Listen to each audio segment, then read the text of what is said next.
Salut à tous, c'est Samuel, on se retrouve aujourd'hui pour une nouvelle vidéo de la marque Master Team. Master Team, on commence largement à les connaître, pas mal de vidéos sur la chaîne et toujours de petites merveilles dans le monde du jeu vidéo. Deuxième figurine justement de Geralt de Rivia par ce fabricant. On avait déjà eu une figurine il y a pratiquement 2 ans, si vous n'avez pas vu la vidéo. Je pense que je l'ai fait sur la chaîne, je vous la mets juste là, dans le coin. On va voir ce qu'il en est de celle-ci. Je ne suis pas super bien calé en The Witcher. Vous me direz dans les commentaires quel est le nom spécial de la tenue qu'il porte, de l'armure qu'il porte. J'ai des lacunes là-dessus, mais je compte sur vous.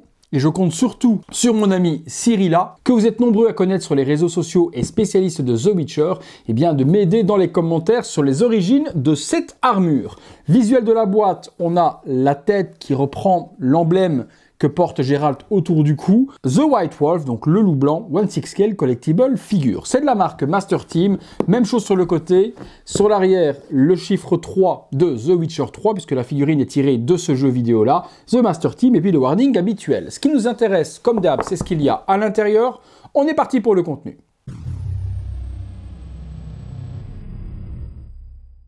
Allez, contenu de la boîte, on regarde. C'est pas une grosse vidéo puisqu'il n'y a pas énormément de choses à montrer. Souvent, il y a la figurine, quelques mains et les 2 armes. Pas grand-chose sur ces figurines The Witcher. Effectivement, il n'y a même qu'un seul étage. Ça se présente comme ceci, la figurine et quelques accessoires que l'on va se décrire dans le box tout de suite. C'est parti. Et voilà les quelques accessoires fournis avec cette figurine de Geralt. On regarde ça ensemble, on est parti. On commence avec une arbalète. Alors, le câble qui est là a l'air d'avoir sauté d'ici, mais ça n'a pas l'air bien chiant parce qu'il faudra juste refaire le petit nœud. Ouais, voilà. Donc on fera juste le petit nœud là et je l'ai coincé, mais il y a un petit nœud à refaire. Donc l'arbalète, on peut tirer la corde, certainement la bloquer comme ceci. Voilà. Et puis il y a 3 flèches qui sont là, qui peuvent être placées dessus. Forcément, ça n'éjectera pas les flèches si vous l'utilisez. C'est vraiment factice. Je pense pas qu'on puisse tirer dessus. Non, ça ne fait rien. Au niveau de l'arme, bon, on a une imitation bois, tout est en PVC, petit strap, la corde, la partie avant que voici. Donc, une petite réalisation plutôt bien faite. Les 3 flèches, imitation bois également avec les petites plumes. On retrouve les 2 épées différentes de Geralt avec les 2 gardes différentes également, chacune dans son fourreau. Les fourreaux sont différents aussi. On va commencer par celle-ci. Donc, premier fourreau avec des torsades. Il y a de nouveau, comme la version précédente, un aimant pour venir l'accrocher dans le dos. Et vous aviez été nombreux à ne pas aimer ce système d'accroche qui est vrai qu'il est un petit peu casse-gueule. Au niveau du manche, on a les 2 têtes sur le dessus. Et puis l'arme est en plastique. Ou en métal. Non, elle est en métal. Je vais dire des bêtises. C'est une lame totalement métallique. La deuxième a une garde différente également. Elle a également un manche totalement différent. Et on est aussi sur du métal. C'est super froid, beaucoup plus piquante que l'autre. Et là, au niveau du fourreau, un design complètement différent aussi, avec un aimant. On verra ce que ça donne dans le dos. Est-ce que c'est facile à mettre ou pas? On en parle tout de suite après. Différentes mains. Elles sont en une seule partie avec le brassard. Donc on a cette main avec 3 trous qui va permettre de mettre le petit pouvoir de sorcier qui est ici. Donc on va pouvoir l'assembler, je pense. Voilà, une fois que vous avez trouvé les 3 bons pegs, ça rentre tout seul avec le pouvoir magique dans cette main-là. Et vous avez d'autres mains pour tenir les épées. Même chose en une seule partie avec les spikes sur le dessus. Donc 2 mains, une main fermée aussi, main complètement fermée et une autre main pour tenir l'autre épée. Sur la figurine, je pense qu'il doit y avoir 2 mains totalement relaxées. 2 têtes avec cette figurine qu'on découvre tout de suite en même temps que la figurine justement. La figurine, elle a normalement 2 bottes. Il y en a une qui s'est fait la malle. On reclipse ça. Voilà. Au niveau de la figurine, on a donc la célèbre armure que l'on n'avait pas dans la première, parce que la première, il était quand même assez en casual, assez en tenue civile. Ici, on retrouve une superbe armure de cuir. C'est bien géré, hein. Cuir PVC. Les parties des épaulières sont en PVC. Également, pour la partie côte de maille de devant, c'est pas du métal. Mais les effets sont plutôt bien gérés. Toutes les lanières, par contre, elles sont en simili-cuir. Les brassards sont en PVC. Et on a différents brassards, comme je vous ai montré dans le box, avec justement des mains de différentes expressions. Et elles font partie du brassard. Ce n'est pas une main séparée. Pantalon avec les coutures magnifiques, il a la partie qui vient entre les jambes, et puis les bottes sont en PVC aussi, avec de drôles de petits éperons sur l'arrière, et on a un pantalon de simili-cuir également sur le dessous. Les visages, il y en a deux, je vous en ai parlé dans le box, on les découvre ensemble. Donc un visage, premièrement sur la figurine expressif, avec les dents qui sont bien en colère, donc bien énervé le Gérald. Sur cette tête-là, il a les cheveux attachés, avec une queue de cheval, on retrouve également son petit médaillon en plein centre, et il a les cicatrices sur l'œil. Non, les visages sont très très beaux, et en tout cas les fans de The Witcher qui ont déjà reçu la figurine sont plutôt satisfaits actuellement de ce que réalise Master Team sur ce personnage. Il a les deux yeux jaunes justement de sorcier, non superbe, la barbe est bien gérée également, la couleur des cheveux gris avec une espèce de dorure et argenté, non pas mal fait. Deuxième visage, hop, on est sur une coupe courte, il n'a plus cette fois-ci les cheveux longs juste là derrière, il a les cheveux rasés et il a de nouveau une queue de cheval et là visage régulier avec une petite mèche qui revient juste ici devant. Même chose, cicatrice sur l'œil, là il n'est pas en colère, il est complètement... Là il a un visage sérieux, déterminé, mais pas de colère, ni de grimace, ni quoi que ce soit. Entre les deux, lequel je viendrai plus à kiffer, j'aime bien celui avec les cheveux rasés et la queue de cheval. Celui où il montre les dents un petit peu style Tony Gensil.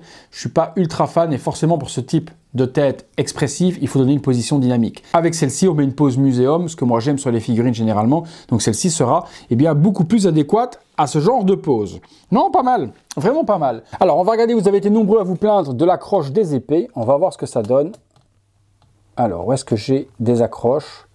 Ok, j'en aurai une ici et une là. Ok, effectivement, c'est pas l'idéal, ça tient pas super bien. Et si on vient d'une manière ou d'une autre à l'accrocher, ça va finir par tomber. Et même chose quand vous allez vouloir retirer l'épée, vous voyez, vous venez directement avec le fourreau. Ouais, il y avait moyen de faire vraiment autre chose pour l'accroche. Dommage. Figurine tournant seule, simple, sur elle-même, sans accessoires, sortie de boîte, pour vous montrer la réalisation de Master Team sur ce Gérald de Rive. Superbe costume, pas grand chose à dire. Certains auraient préféré avoir du métal pour les parties côte de maille. Je trouve que l'effet PVC comme ça peint donne plutôt un effet général plutôt appréciable. Le pantalon nickel, les bottes également, brassard, les deux visages. Voilà le premier, on fera une pause avec l'autre, les cheveux courts tout de suite après. Non, bonne figurine. On est parti, première petite pause. Voilà, première petite pause avec la tête énervée, le pouvoir dans la main, l'autre main pliée et les deux épées. Effectivement, les épées, c'est une grosse galère. À peine vous touchez, tout tombe. Une grosse cata, il y avait vraiment moyen de faire autre chose pour l'accroche dans des, je sais pas, dans des lanières ou dans les attaches ou dans le fourreau, peu importe, mais il y avait vraiment moyen d'attacher ça ou à des aimants plus forts peut-être. Là, c'est une grosse catastrophe. Voilà, deuxième petite pause sur la figurine avec l'autre visage, cette fois-ci cheveux courts avec la queue de cheval, les deux épées dans chaque main, les fourreaux dans le dos, et on remarque que c'est quand même une très belle réalisation de la part de Master Team qui va forcément énormément plaire aux fans de The Witcher, et avoir une jolie figurine de la sorte dans sa collection fan de Witcher 3, c'est un joli Gérald réalisé par cette compagnie. Dernière pause, arbalète dans la main, épée dans l'autre et l'épée dans le dos. Voilà, on aura fait le tour de la figurine, quelques petits défauts de conception, mais je vous en ai parlé. On est parti pour la conclusion les amis. Conclusion, les amis, sur ce Gérald de Rive de la série The Witcher 3 jeux vidéo, j'adore, je kiffe de toute façon tout ce que fait Master Team de base. J'ai déjà eu pas mal de figurines de la marque. Généralement, c'est toujours super bien géré. Là, les visages, moi, je les trouve super beaux. Grosse préférence pour celui-là avec les cheveux rasés et la queue de cheval. Mais peut-être que vous aimerez l'autre avec, les cheveux plus longs et le visage grimaçant en colère. Vous me direz lequel vous préférez, dans les commentaires. Ça sert à ça, pouvoir dialoguer ensemble et de pouvoir voir ce que vous aimez par rapport à moi, lequel entre les deux. Bonne peinture, bonne ressemblance. J'aime les yeux, j'aime le costume, j'aime l'armure qu'ils ont réalisée dessus. Les straps, également en cuir. On a les armes en métal pour les deux épées. Oui, gros problème pour les attacher dans le dos, les aimants. C'est un petit peu casse-gueule quand même. Ils auraient dû faire un autre système ou des aimants beaucoup plus forts pour que ça tienne super bien. Mais mis à part ça, c'est une très belle réalisation que je peux vous conseiller à 200%. J'ai hâte de vous lire là-dessus. Vous me direz vraiment ce que vous pensez de la figurine juste là en dessous. Le maximum de commentaires, ça fait toujours plaisir. Si vous recherchez la figurine, description de la vidéo, je vous mets les liens pour vous la procurer au meilleur tarif comme d'habitude les amis. Hâte de vous lire là-dessus. Merci à tous de m'avoir suivi pour cette vidéo. Si vous l'avez aimé, un gros like. Si ce n'est pas encore fait, on s'abonne, on active la petite cloche, toutes les notifications, afin de recevoir en temps réel, eh bien, justement les notifications lorsque je poste quelque chose de nouveau sur la chaîne. Des bons plans, des nouvelles vidéos, des posts communautaires. Tout ça, c'est grâce à la petite clochette que vous serez alertés. Merci à tous d'être de plus en plus nombreux sur la chaîne, comme d'habitude, je le répète à chaque fois, mais je vous remercie de me faire vivre cette aventure de dingue, donc un énorme merci à tous les amis. Si vous aimez la chaîne et si vous voulez soutenir mon travail, vous pouvez devenir membre soutien de la chaîne. C'est le bouton rejoindre sur les ordinateurs et c'est le lien dans la description de la vidéo pour les smartphones et les tablettes. Qu'est-ce que je vous donne en contrepartie de ce petit abonnement à 1,99 €? Vous voyez les vidéos en avant-première et pour le moment il y a à peu près 50 vidéos d'avance. Donc il y a de quoi faire.